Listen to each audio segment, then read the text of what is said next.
Good morning, people. How are you doing? We're going to talk about this Deshaun Watson situation. Today's the 19th day of August 2022. It is early in the morning, about 9:30-ish in Tampa, Florida. Let's talk about this Deshaun Watson situation just very briefly. I've got my FBI thing I'm working on, but there's a lot to that, so it's going to take me until tomorrow to get that done. Really quickly, if you don't know what this Deshaun Watson situation is, then you're watching the wrong video. I'm not going to take the time to explain the whole situation to you. All I can tell you is this. The Houston Texans looked after and tried to cover for and protect their star quarterback. They got to the point where the min-max equations were telling these corporate fucking soulless people that they couldn't do that anymore. And so they told Deshaun Watson he was no longer going to be the face of their franchise. He waited. He sat out last year. And then the Cleveland Browns picked him up, gave him a whole bunch of money, protected his money this year so it couldn't be affected by potential suspensions. And now he's had his second ruling in the suspension situation as 11 games, so he can play against the Houston Texans on the 12th game of their season, this coming season, which of course they did because they wanted to make as much money as possible with that fucking game. So, all that said, let me play a little bit of Deshaun Watson's press conference from yesterday for you. The second time I spoke to you guys, I actually apologized, but I think for some people it didn't maybe register as I was apologizing. But I just wanted to clarify. I was apologizing to all women and people that was affected about this situation because it's definitely a tough situation. What do you apologize for? For everyone that was affected about this situation, there was a lot of people that was triggered. But not the women that accused you of this? I apologize to all women. So anybody that was affected, even yourself, everything. So I apologize to everyone that was affected about this whole situation. Damn. I've always stood on my innocence and always said that I've never assaulted anyone or disrespected anyone, and I'm continuing to stand on that. So here's the guy. He's claiming now he's innocent. He apologized to all fucking women in the world who was affected. Not affected. And including that fucking guy who's asking the questions. As opposed to apologizing to the 25 women who he assaulted.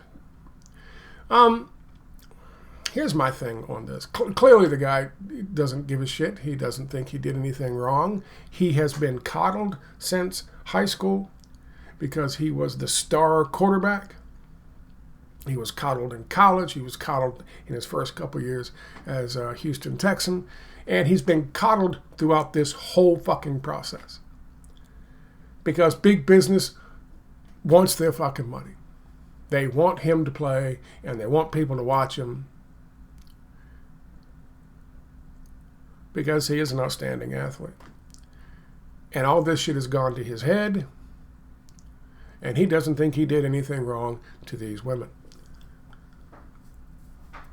Let me tell you something.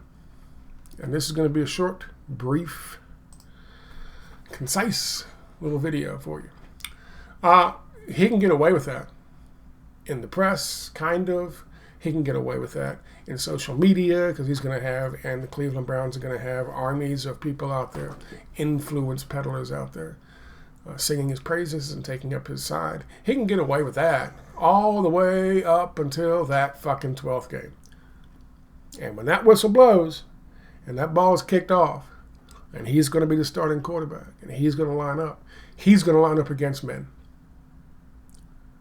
The kinds of men who love their mothers, the kinds of men who love their sisters, the kinds of men who love their female friends, and the kinds of men who love their wives, girlfriends, fiancés, some of which, by the way, are Asian. Whoo, doggy. He can get away with that soulless corporate fucking mindset where he avoids all fucking responsibility for what he did. and thinks of himself as innocent, in spite of what he did to all these fucking women. He can keep thinking that shit right up until that whistle blows and that referee puts that fucking ball on the ground, on the line of scrimmage, and he looks across that fucking line of his into the eyes of 11 men who love their fucking mothers.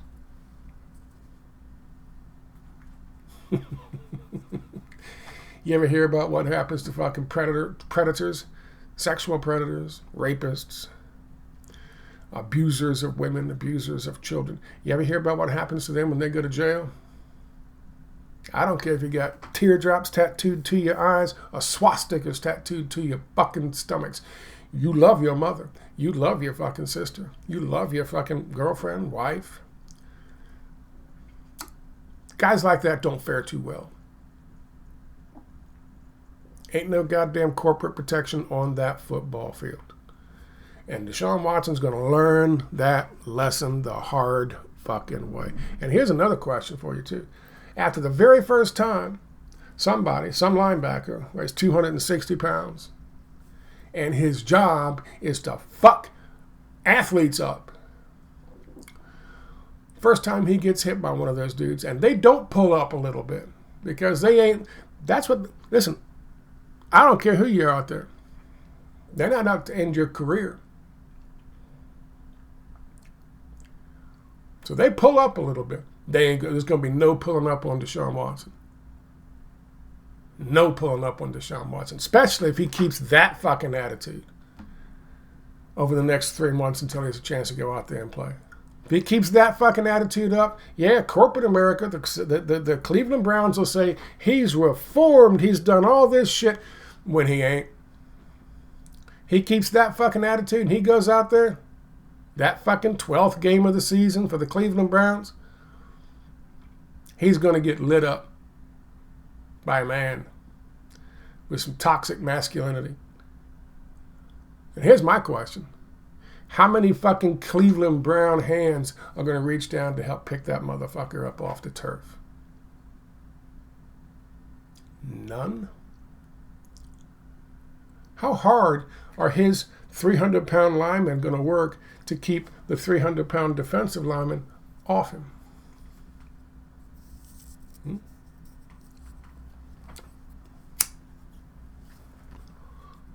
Yeah, big business has provided old Deshaun Watson a bunch of plot armor.